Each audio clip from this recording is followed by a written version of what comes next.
I want to talk to you a little bit about some of the things I encountered in my morning devotions this morning. When I opened my Bible for my devotions, I read about one of my favorite stories in the Old Testament about idolatry, and it was found in the book of 1 Samuel, chapter 5.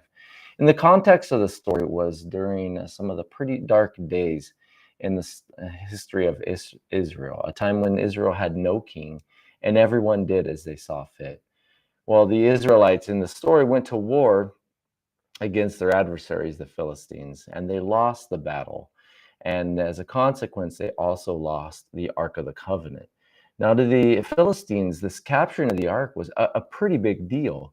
Well, beyond being the good spoil, because it was pretty valuable. There's a lot of gold and things about it. It was bragging rights. It was bragging rights that their god Dagon was more powerful than the famous God of the Israelites.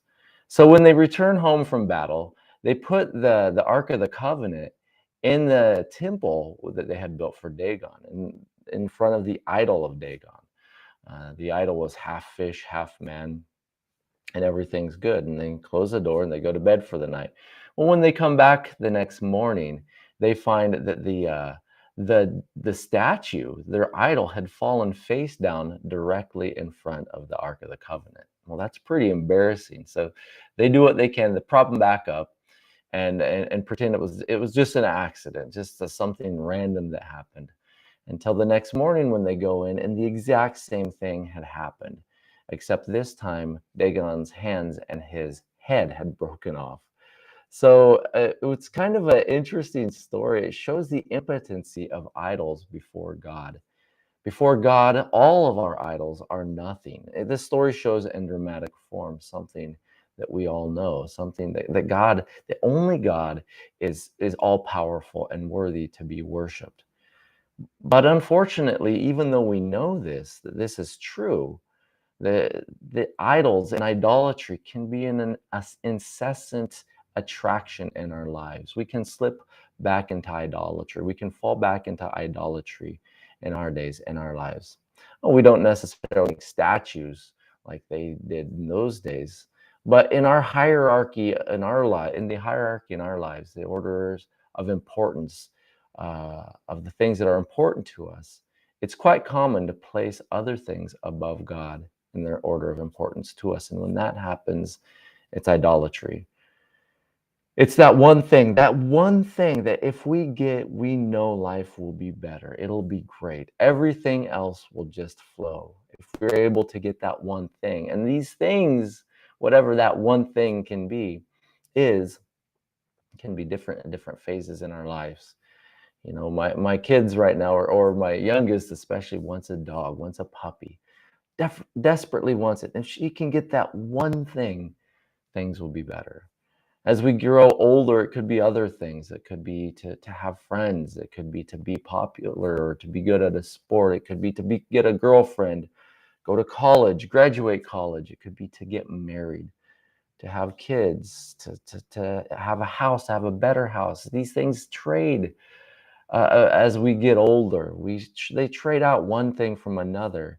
And it's not that these things are not important, but it's easy that they take the top priority in our lives. It's easy that we look to them to fill us in ways that only God can.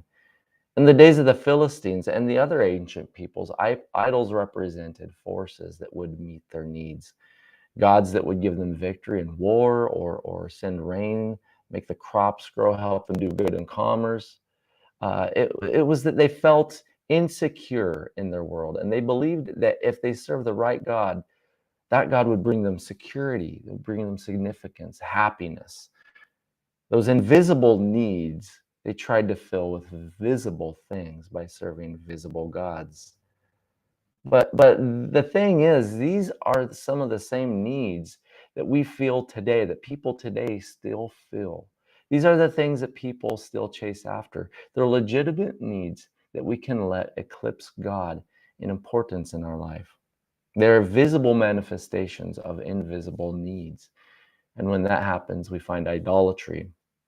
In Ezekiel 14, verse 3, God asked the prophet Ezekiel, "Son of man, these men have set up idols in their heart and put before them that which causes them to stumble in iniquity. Should I let myself be inquired of them by all at all? Paul, in writing to the church in Colossae in chapter 5, he says, therefore put to death your members which are on the earth, fornication, uncleanness, passion, evil desires, and covetousness, which is idolatry.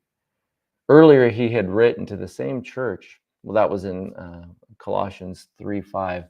In Colossians 3:2, he had written, set your mind on things above, not on things of the earth.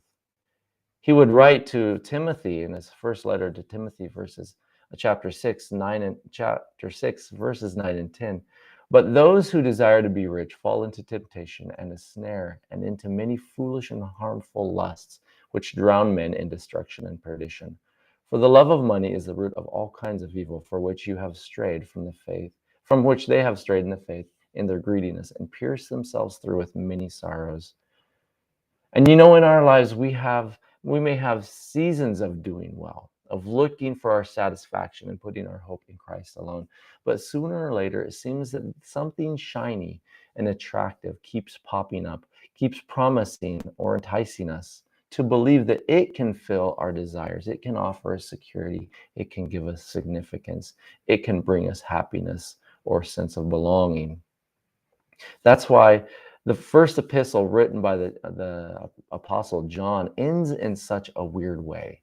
Well, he's written this epistle, this encouraging letter, and said all the things you would expect, in a letter of this type. But the last words of his letter almost seem like an afterthought. After you drop your kids from school and you're driving away, and there's that one last thing that you want them to remember, so you yell it out the window. The last words of that epistle end with this: keep yourself from idols. That's it. That's what he wanted them to remember. The last thing as they were to go on with their lives: keep yourselves from idols. Because they can be incessant in our lives. They can be different things at different stages in our lives, but their appeal can be incessant. But at the end of the day, when all is said and done, we will find them in much of the same position that the idol of Dagon was before the Ark of the Covenant. They'll be flat on their faces, their inadequacies exposed before God, who is truly worthy of worship, all of our worship and all of our adoration. For he alone, this invisible God that we serve, can fill our invisible needs that we feel. May you have a blessed day and walk closely with him. Ciao.